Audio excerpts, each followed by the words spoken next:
parei. Depois, tem uma cosita para lhe perguntar. Mas pergunte. Depois. Vai, tô de família. O que é orgasmo? Eu posso falar do orgasmo masculino. É os movimentos espasmódicos acompanhados de uma sensação. A impressão que você tem é que abriu as porteiras do Itaipu e deu por tanta gente. Já o feminino é mais complicado. Dona Mariazinha, explica pra ela.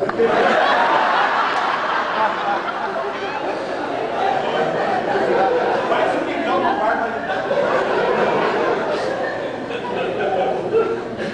O orgasmo feminino, ele é meio definido. Cada mulher tem um jeito. Tem a negativa, fica ali dando. A positiva, sim. A professora, sim, vai, daí, isso. Seu safado. Aquela tem a sorveteira. Me chupa, me lembra. A mulher do barrigueiro, uma quadra. Seu safado. Tu anda me traindo com as tuas pacientes? Mas eu estava contando uma anedota que eu sou direito. Eu ainda te pego. Mas